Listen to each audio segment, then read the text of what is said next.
C'est l'heure des informations sur la télévision nationale. Bonjour à tous et bienvenue. Dans les titres de l'actualité, le Hajj 2025 est officiellement lancé. Cette année, plusieurs innovations sont apportées au processus avec à la clé un soutien de l'État aux musulmans qui veulent accomplir le 5e pilier de l'islam. Incendie au marché Sainte-Rita de Cotonou, hangars et marchandises des vendeuses, tout est parti en fumée. Heureusement, pas de perte en vies humaines, constat dans ce journal.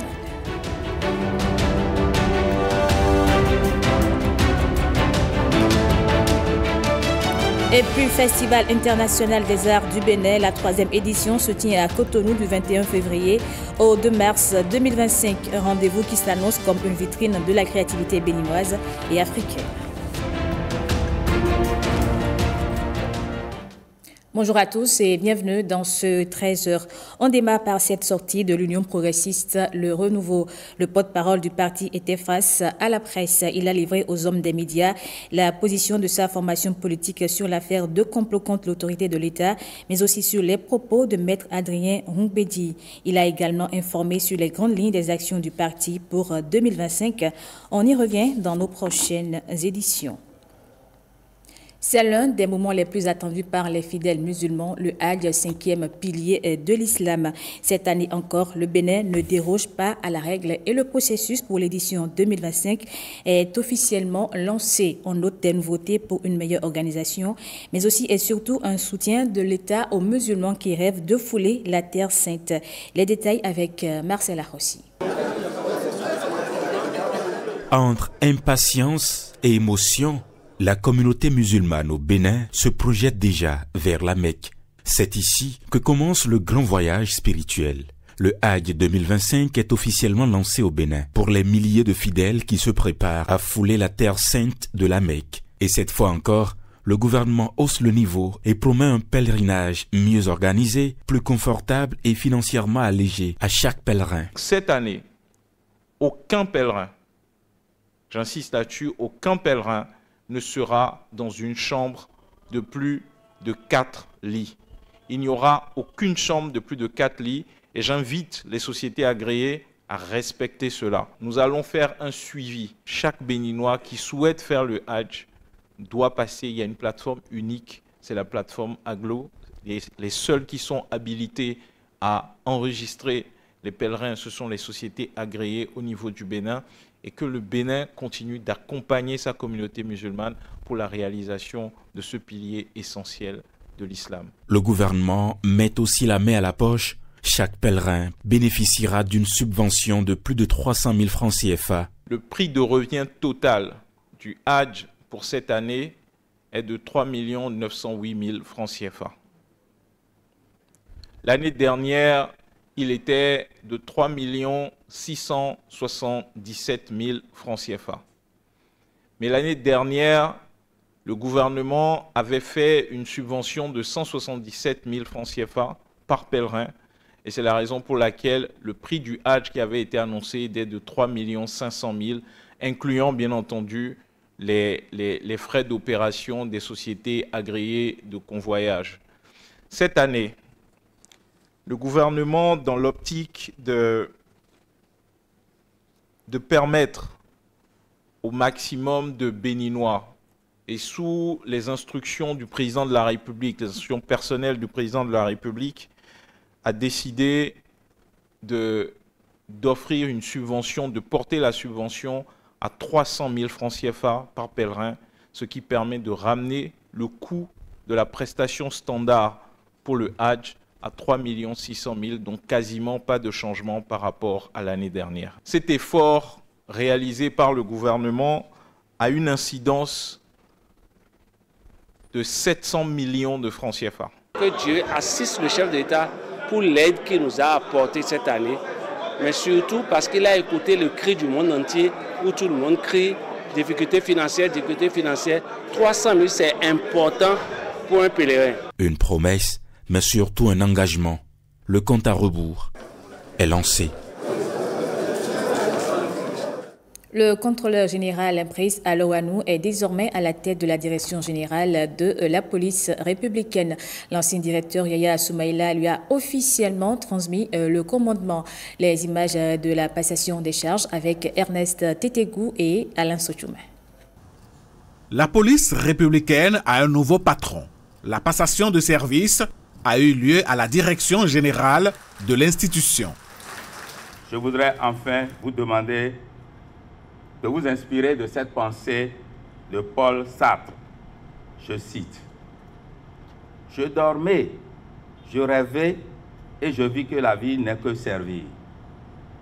Je m'éveillais, servis et je vis que servir est joie. » C'est donc avec joie et sentiment de fierté que j'ai servi mon pays. Je vous invite donc à emprunter le même chemin. Le nouveau directeur général de la police entend tisser la nouvelle corde au bout de l'ancienne pour plus d'efficacité. Je m'engage à poursuivre l'œuvre de mes prédécesseurs pour le développement de la police républicaine. Face au terrorisme et à son financement, à la criminalité transnationale organisée, à la cybercriminalité, à l'insécurité maritime et aux menaces à la sécurité nationale et à l'ordre public, nous avons l'obligation de transformer notre institution pour mieux l'adapter aux défis sécuritaires de notre temps.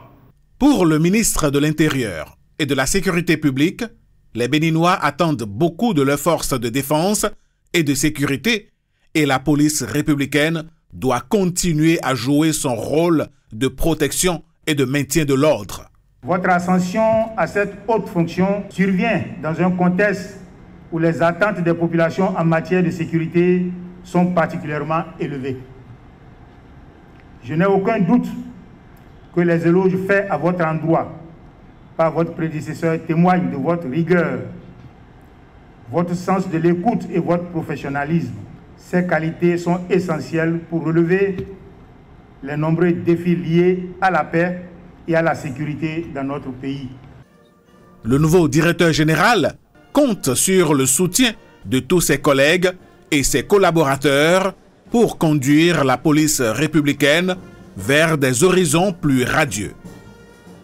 Du côté de la Chambre de commerce et d'industrie du Bénin, une nouvelle équipe a également pris fonction. C'est la ministre de tutelle qui a installé les nouveaux responsables. Le point avec Alain Sochoumé et François Nissou. Une nouvelle mandature, la deuxième depuis les réformes introduites en 2016, prend les rênes de la Chambre du commerce et d'industrie du Bénin. Le gouvernement a noté avec satisfaction que les réformes opérées au niveau de la CCIB ont abouti à des résultats probants. Elles ont permis de repositionner l'institution à travers sa mission première, qui consiste à agir comme un véritable centre de service au profit de la communauté des opérateurs économiques. Et nous souhaitons que la nouvelle mandature aille encore plus loin, avec des résultats beaucoup plus impactants. Sur la période de 2025 à 2030, les membres de cette équipe voudraient davantage travailler à faire aboutir des réformes qui feront rayonner l'institution consulaire. 2025-2030, je pense qu'il y aura beaucoup de changements. Beaucoup de changements en direction des entrepreneurs que nous sommes, parce que n'est pas entrepreneur qui veut, n'est pas employeur qui veut non plus. Voilà. Et si les conditions des entreprises ne sont pas améliorées, croyez-moi, ça va rejaillir sur l'employabilité. La communauté des affaires au Bénin entend impacter encore plus le développement économique du pays avec cette mandature à la tête de la Chambre de commerce et d'industrie du Bénin. L'ambassadeur de l'Allemagne près le Bénin était au cabinet de la présidente de la Haute Cour de justice. Au cœur des discussions des deux personnalités, les échéances électorales de 2026. Voici un extrait de ses propos au micro de Gloria Oni et Edmond Rumbo. C'était une visite de courtoisie pour faire connaissance de Madame la Présidente et pour connaître le fonctionnement de la Cour. Donc on a beaucoup discuté sur la composition, sur les fonctions de la Cour, mais on a vite abordé aussi d'autres questions de genre politique plus en général. On a fini par discuter un peu la campagne électorale chez nous et les fonctions des partis, parce qu'il y avait la composition de la Cour, bien sûr, avec des députés de l'Assemblée nationale. Diplomate, on voit les représentants de tous les partis, on observe les choses qui se passent au pays. Et comme on est en campagne préélectorale déjà pour les élections de 2026, c'est une période super intéressante. Donc pour moi, c'est un privilège d'être là et de vivre tous ces développements. En Assemblée générale ordinaire, les membres de l'ONSAB, Académie nationale des sciences, arts et lettres du Bénin, ont passé en revue les activités du PTA 2024. Dans l'ensemble, les programmes ont été exécutés et pour 2025, l'ONSAB entend conduire d'autres travaux pour l'élaboration et la diffusion des résultats de recherche et de savoir basés sur des principes scientifiques. Alexis Kenom et Ghislaine Adimi. Les activités inscrites au plan d'action annuel de l'Académie nationale des sciences, arts et lettres du Bénin pour 2024 sont globalement exécutées. Ce qui m'a le plus marqué, c'est d'abord la qualité des résultats. Les travaux de l'Académie sont des travaux qui répondent à des objectifs de développement. Et moi, personnellement, en lisant tous les documents qui ont été produits, j'ai été frappé donc, par cette liaison stratégique et tactique entre les activités des différentes commissions. Plusieurs actions ont milité en faveur de l'atteinte des objectifs. Entre autres, l'accompagnement financier et administratif, les relations extérieures et les moyens de communication. Tout n'a cependant pas été rose à l'ANSALB en 2024. Les membres ici réunis s'arment alors de recommandations et projettent plus d'actions pour 2025. Comment faire pour que nos actions débouchent sur des recommandations par lesquelles nous rendons utiles, par lesquelles les pouvoirs publics, ceux qui nous financent, vont apprécier notre utilité. Et je crois que dans le rapport général, il en existe un certain nombre où il existe des recommandations qui vont pouvoir être analysées. Nous continuons d'avoir l'accompagnement de l'État pour continuer nos actions. C'est déjà pas mal, ça c'est assuré. Maintenant, le reste dépend de nous, de plus d'engagement, plus de mobilisation. En tant qu'agence d'élaboration et de diffusion des résultats de recherche et de savoir, l'ANSAB est composée essentiellement d'universitaires et scientifiques connus et confirmés. Après Niki, Mariam Diaouga, ministre conseiller aux Affaires sociales et au travail, a marqué une escale à Sinandé. Elle a échangé avec les populations sur les actions du gouvernement. Elle a aussi réaffirmé l'engagement du gouvernement en faveur du social et du développement. Le point avec Abdoulofo Idrissou et Enoch Ongbati. Véritable Amazone, le ministre conseiller Mariam Diaouga sillonne Sinandé pour vulgariser les actions du gouvernement en faveur du social et du monde du travail. Elle entame sa mission par une réunion avec l'autorité communale et les représentants des partis politiques soutenant les réformes du chef de l'État. Il a plu au chef de l'État de créer le collège des ministres conseillers pour la vulgarisation des actions du gouvernement. En tant que soutien du gouvernement, nous devons être en rang serré et je voudrais que nous soyons plus unis pour cette mission qui nous incombe tous. De l'hôtel de ville, elle se rend ensuite au palais royal de Sinandé pour faire ses civilités au roi et recevoir ses bénédictions.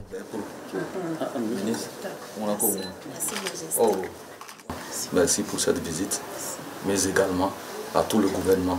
Il y a beaucoup de choses qui se réalisent aujourd'hui, il y a beaucoup de choses qui se font aujourd'hui et nous allons souhaiter à ce que les membres des ancêtres vous dispensent de mauvaises idées. Ce qu'est de notre partition, nous allons jouer en tant que garant de la tradition. Nous allons implorer les dieux pour qu'ils puissent vous accompagner dans vos responsabilités.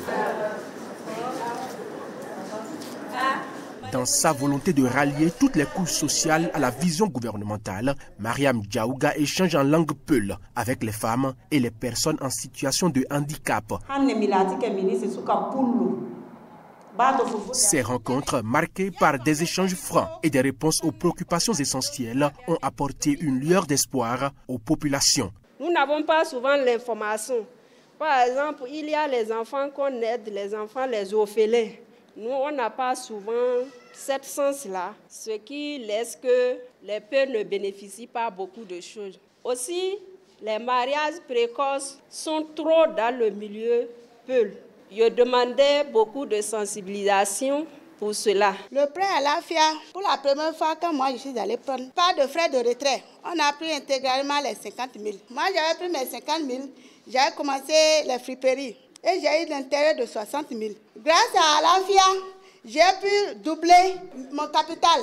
Vraiment, on remercie beaucoup le gouvernement. Déterminé, le ministre conseiller aux affaires sociales et au travail entend poursuivre sa mission dans d'autres communes pour élargir davantage le soutien aux actions du président Patrice Talon. Pendant ce temps, Rachidi Gbadamassi est élevé au rang de grand officier de l'ordre national du Bénin. Le ministre conseiller à la Défense reçoit cette distinction en reconnaissance de son rôle dans la défense du territoire. Michael Nwati et Abdoulaye Mouni Yakoubou ont assisté à la cérémonie. Pose des attributs de grand officier de l'ordre national au ministre conseiller Rachidi Gbadamassi en présence des personnalités, des dignitaires religieux ou traditionnels, des parents ou encore de nombreux témoins, majoritairement du bloc républicain. Selon le grand vice-chancelier, le parcours de ce politologue et ancien parlementaire force l'admiration pour son engagement fidèle et loyal à la République. Grâce à une détermination et une ténacité sans faille, votre cursus scolaire et académique ont abouti en 2023 à l'obtention du master professionnel en études stratégiques, sécurité et politique de défense. Vous vous êtes illustré à plusieurs occasions dans l'animation de la vie politique nationale avec quelques faits d'armes. Du 27 octobre 2021 à ce jour, vous êtes le premier vice-président du réseau des parlementaires africains, membre de la Commission Défense et Sécurité. Merci pour ces résultats probants qui confirment votre leadership. C'est donc en raison de ces mérites et aux multiples sacrifices consentis pour la nation béninoise, aussi bien au niveau national qu'international, que le président de la République, grand maître des ordres nationaux, répondant favorablement à notre demande, et ce, conformément à la loi, a accepté en guise de témoignage de sa reconnaissance de vous nommer au grade grand officier de l'ordre national du Bénin. Les témoignages des personnalités sont unanimes sur cette distinction bien méritée. Cette distinction est une reconnaissance solennelle de votre parcours et de votre dévouement sans faille au service de notre nation. Je dédie cette décoration à la République sous le signe de la loyauté à la République, de la fidélité à la République. Je dédie également cette décoration aux populations de Parakou, de Tcharo, de Pérévé, de Dali.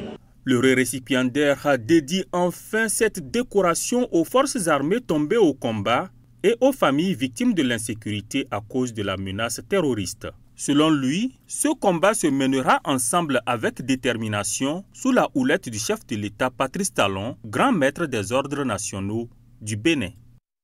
Au terme de la cérémonie de décoration, le ministre conseiller à la Défense et à la Sécurité a exprimé sa gratitude au chef de l'État. Il a ensuite évoqué le contexte sécuritaire que traverse le pays. Rachidi Gbadamassi est ici au micro de Michael Nwati et Abdoulaye Mouni Yakoubou. Mon élévation à titre exceptionnel à la dignité du grand officier de l'ordre national du Bénin par le président de la République, son Excellence, M. Patrice Talon, dans le contexte de la situation actuelle de notre pays, n'est pas pour moi une simple promotion ou une décoration de principe, encore moins de prestige. En effet, le moment où le décret qui me consacre au rang de grand officier de l'ordre national du Bénin a été signé, et à ce moment-ci où je reçois ma décoration, sont chargés de faire, qui resteront gravés dans la mémoire collective Il s'agit, comme vous le savez bien, de moments historiques pour la République, pour notre cher et beau pays, le Bénin. Parmi ces faits, je voudrais en évoquer deux.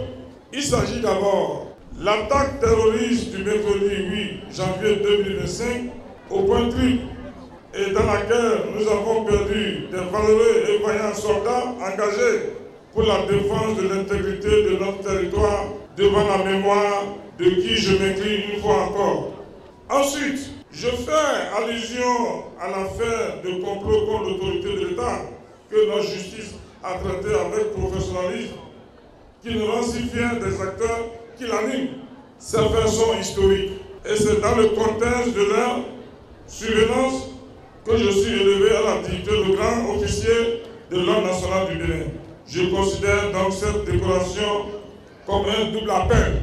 Primo, l'appel au développement à la République comme celui qui a caractérisé le service des soldats tombés au champ d'honneur, car aucun sacrifice n'est trop grand pour la nation.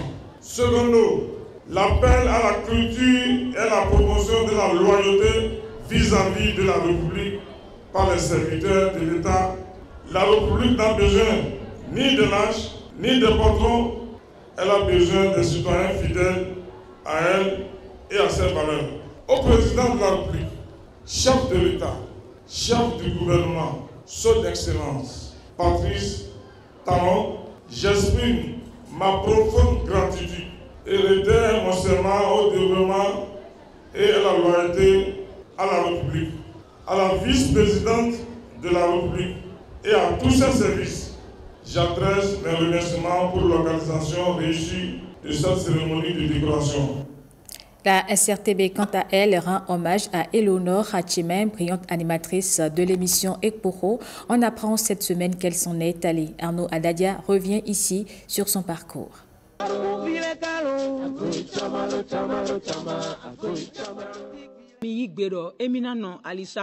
En image, Éléonore Hatchemin en pleine émission avec ses invités, dont on reconnaît facilement le journaliste à la retraite Joseph Oguchi.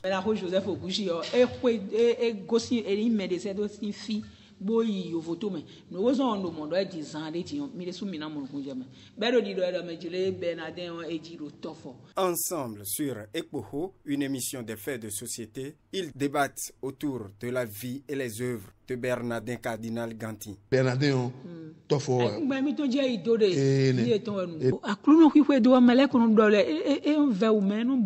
parti à la retraite le 1er octobre 2008, c'est le 1er août 1978 que la brave et imposante animatrice de Ekpoho fait son entrée à l'Office de radiodiffusion et télévision du Bénin, ORTB. Tenez-vous tranquille, en tant que seule caméra woman avec 3 de ses collègues hommes. Elle connaît un brillant parcours qui l'a mené du service reportage au service de production où elle prend la retraite. Mais avant, elle fait un long séjour au montage. Éléonore Akrombessi Hatchemin, plus connue sous le nom de Éléonore Hatchemin, est morte le 4 février 2025 à l'âge de 71 ans des suites d'une crise d'AVC. À sa famille et à ses proches, condoléances et que la terre lui soit légère.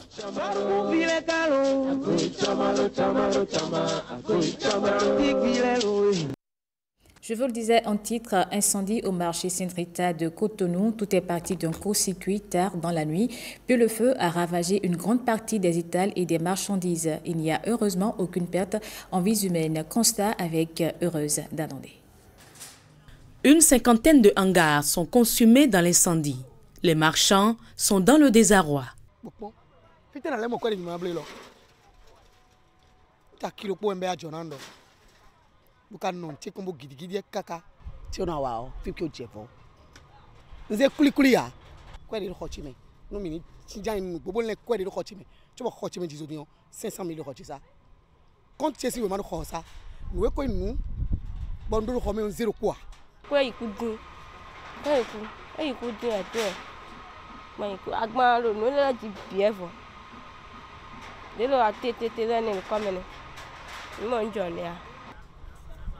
Nous comptons à goutter de ya. Au bout de quelques ans, nous sommes quelqu'un bois. Nous sommes d'assimi, nous donnons bloc pia.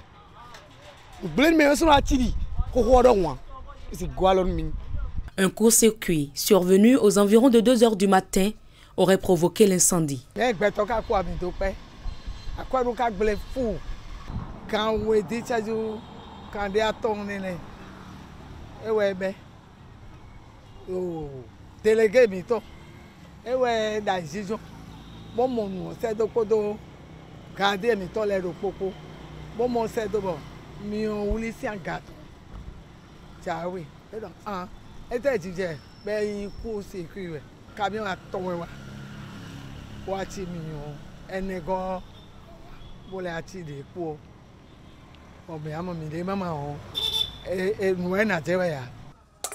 Elle tente de récupérer les restes coincés dans les débris, des restes que le feu a dû laisser face à l'intervention des sapeurs-pompiers.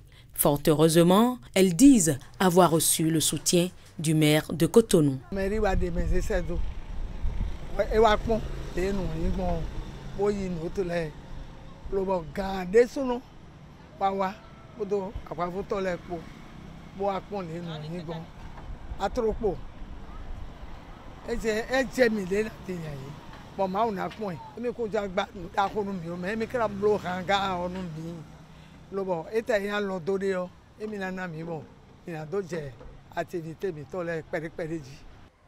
C'est une journée noire au marché de Saint-Rita à Cotonou.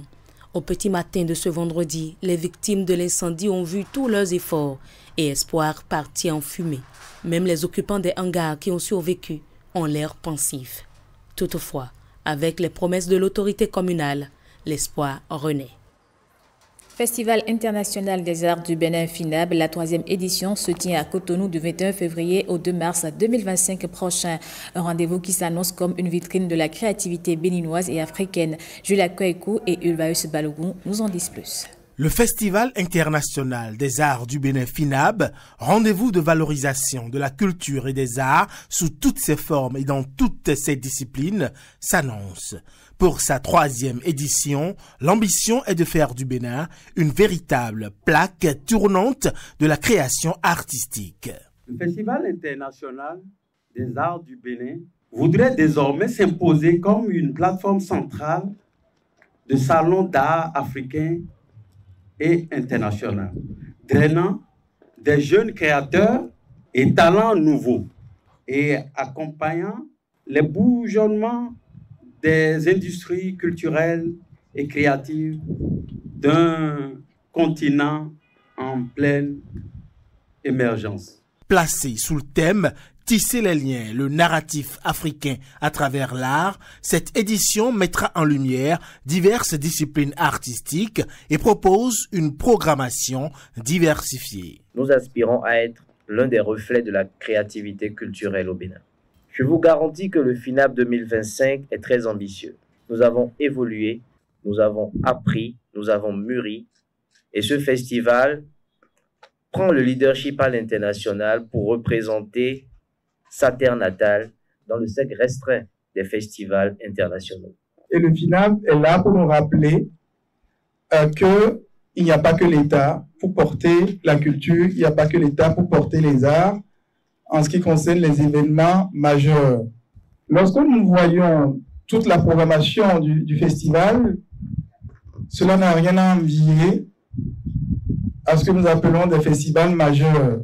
Quand on voit toutes les disciplines qui sont embrassées et on voit tout le monde qui gravite autour de cet événement, c'est important de soutenir une telle initiative. Avec plus de 200 exposants déjà inscrits et un engouement international, le FINAB s'annonce comme une vitrine incontournable de la créativité béninoise et africaine. L'événement est prévu du 21 février au 2 mars prochain. Et quand les couleurs révoltent nos cœurs, et que la musique adoucit nos mœurs, sachons tous que plus d'amour nous moissonne, mais c'est le désamour qui nous emprisonne. Dernière escale de ce journal, l'actualité internationale avec Génial Afouda Moussi Abouka. Ils sont désormais dans la cité d'Iossi et aux portes de la capitale du sud Kivu. Le cessez-le-feu annoncé par les insurgés le 4 février dernier dans l'est de la RD Congo n'aura pas empêché le M23 de s'emparer de la ville de Nyabiboué et ce à l'issue de combats acharnés. L'annonce a été faite par le président de l'Assemblée nationale, Vital Kamerhe. Le secrétaire général de l'ONU a lancé jeudi un appel à la paix dans l'est du pays où la situation continue de se détériorer. Antonio Guterres a également alerté que d'autres groupes armés congolais ou étrangers continuent de faire peser des menaces dans cette région. Selon l'ONU, l'intensification des hostilités dans l'est de la RDC a provoqué le déplacement d'au moins 700 000 personnes, causé la mort d'au moins 900 autres et blessé plus de 2000 à Goma et dans ses environs depuis le début du mois de janvier. La Fédération internationale de football, association FIFA, a annoncé la suspension de l'adhésion de la Fédération congolaise de football, FECOFOOT, et ce jusqu'à nouvel ordre. À l'origine de cette décision, l'ingérence de tierces parties dans la gestion de l'instance nationale. Cette mesure interdit aux clubs affiliés à la FECOFOOT, tout comme la sélection nationale, de prendre part aux compétitions internationales dont les éliminatoires de la prochaine Coupe du Monde 2026.